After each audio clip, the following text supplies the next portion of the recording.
I don't ever slow up, no I don't take shit. I got no love for the fakeness. If you wanna play tough and wanna hate this, I'll always show up. I don't ever slow up, no I don't take shit. I got no love for the fakeness. If you wanna play tough and wanna hate this, I'll always show up and make a statement. I don't ever slow up, no I don't take shit. I got no love for the fakeness. If you wanna play tough and wanna hate this, I'll always show up and make a statement. Everything. Marc Marquez bisa saja mencari pelampiasan di MotoGP Mandalika 2024. Pembalap Gresini Racing itu baru saja turun ke posisi 4 klasemen sementara MotoGP 2024. Marquez harus rela posisinya diambil alih oleh Enea Bastianini, Ducati Lenovo, yang kini duduk di peringkat ketiga. Bastianini berhak masuk 3 besar seusai menjadi juara di MotoGP Emilia-Romagna 2024, pekan lalu. Namun, kemenangan yang didapat Bastianini mengundang kontroversial. Rider asal Italia melakukan manuver agresif pada putaran terakhir. Marquez menjadi salah satu sosok yang menentang aksi dari Bastianini.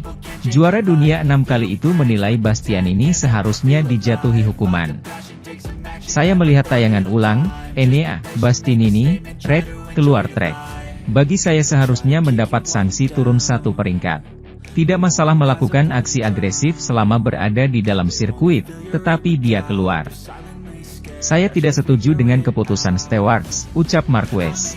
Keberhasilan Bastianini finish pertama di Emilia-Romagna membuat Marquez terlempar dari 3 besar klasemen MotoGP 2024. Marquez sendiri finish di posisi ketiga pada balapan yang berlangsung di sirkuit Misano tersebut.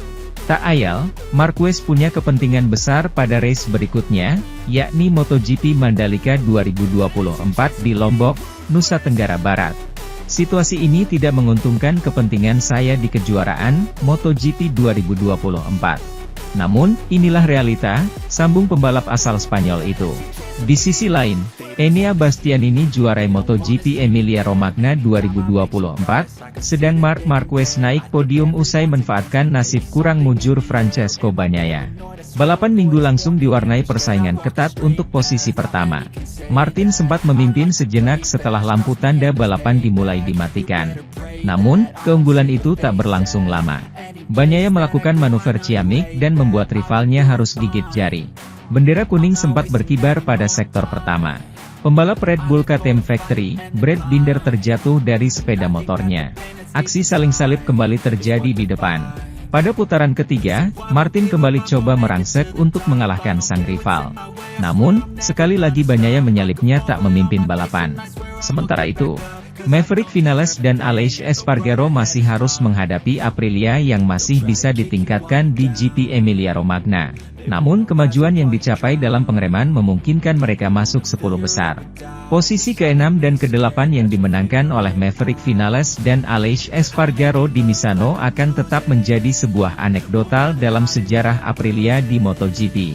Tetapi mungkin itu menandai akhir dari masalah yang dihadapi merek Italia tersebut, yang masih bertahan dalam 2 balapan yang sangat sulit. Tes yang diselenggarakan di antara 2 pertemuan Misano memungkinkan merek tersebut menerapkan perubahan elektronik yang efektif dalam manajemen pengereman mesin, tanpa bertindak sebagai solusi ajaib. Usai tes pertama, Vinales masih mengeluhkan motornya yang terlalu tidak presisi. Sejujurnya, satu-satunya masalah atau kesulitan saya saat ini adalah saya tidak bisa tepat, jadi saya tidak melakukan pukulan yang baik, terutama dalam serangan waktu. Karena alasan ini, jelasnya, Jumat. Saya meleset 1 meter di sini, saya melebar di sana, lalu saya mencoba mengejar dengan tancap gas dan meluncur, itu konsekuensinya. Pembalap terakhir yang langsung lolos ke Q2, Espargaro terutama mengeluhkan kurangnya performa dengan ban lunak. Tujuannya adalah mencoba menjadi lebih efisien, lebih dekat ke depan dan bukan itu masalahnya, keluhnya setelah hari pertama. Saya tidak ingat kapan terakhir kali ketika dengan soft new, saya tidak berada di level pemimpin dengan medium usang. Saya tidak ingat itu dalam 3 tahun terakhir. Motornya sangat sulit untuk dihentikan dan banyak mendorong ke arah ban depan, rangkum Espargaro. Itu masalah utama kami. Saya tidak bisa menekan selama 3 lap karena saya kehilangan bagian depan di mana-mana. Dengan ban lunak di bagian belakang, bagian depan banyak terdorong. Marc Marquez kembali naik podium di Misano kemarin. Mengomentari hal tersebut setelah balapan, Marc Marquez telah menjelaskan seluruh sudut pandangnya mengenai tindakan kontroversial yang dibicarakan semua orang kemarin setelah balapan. Enea Bastianini menyalip Jorge Martin di lap terakhir. Hal tersebut mengingatkan banyak orang akan sepak terjang pembalap Cervera itu sendiri, yang justru memposisikan dirinya dengan jelas menyalip hingga titik tertentu. Kata-katanya yang tidak saya ucapkan di televisi disampaikan kepada kami oleh kolaborator kami Manuel Pecino. Marc memposisikan dirinya saat Bastianini menyalip Martin. Pandangan saya sama seperti biasanya, di olahraga, di motor, dan yang terpenting di MotoGP saat ini. Jika Anda harus menyalip, Anda harus melakukannya dengan cara itu. Apalagi kalau sejajar, berdekatan, tidak bersamaan, yaitu lap time. Kalau mirip makanya harus menyalip dengan cara itu dan mencari, kadang saya selalu bilang, kesenjangan tercipta. Kesenjangan itu tidak ada, namun tercipta. Jadi, Bastianini sudah melakukan itu, dia melakukannya dengan sangat baik hingga kedua rodanya menyentuh warna biru. Jika mereka tidak menyentuh landasan biru itu, tidak akan terjadi apa-apa. Saya akan melakukan overtake hingga batasnya, tetapi pada lap terakhir. Begitu roda menyentuh trek bagi saya, dari sudut pandang saya, hal itu sudah terlihat di masa lalu, itu adalah, turun satu posisi, namun mereka memutuskan seperti itu. Marquez memperhatikan detail aksinya. Ya, syukurlah, tapi tidak terjadi apa-apa. Ini adalah hal-hal yang terjadi dalam balapan dan hanya itu. Itu sekedar punya kriteria yang jelas apa yang boleh dihukum, apa yang tidak. Tapi yang menyalip, sekali lagi yang menyalip itu bersih, pada batasnya ya. Tapi bersih dan satu-satunya keraguan yang muncul adalah dua roda di luar kolam itu. Kesamaan dengan kemajuannya. Tidak, itu sangat di ambang batas. Memang benar bahwa ini merupakan kemajuan dari apa yang telah saya lakukan. Tetapi jika dalam menyalip itu Anda keluar lintasan, atau pembalap lain terjatuh. Sementara itu, Johan Zarco cukup lama tertinggal di belakang Jack Miller dan melakukan kesalahan setelah disalip Joan Mir di Misano. Dia yakin hal ini membuat dia kehilangan posisi ke-11 yang direbut pembalap Spanyol itu, hasil terbaik bagi Honda tahun ini. Honda meraih hasil terbaiknya musim ini di GP Emilia-Romagna, posisi ke-11 direbut oleh Joan Mir, namun posisi tersebut terlihat berada di ujung tanduk bagi Johan Zarco.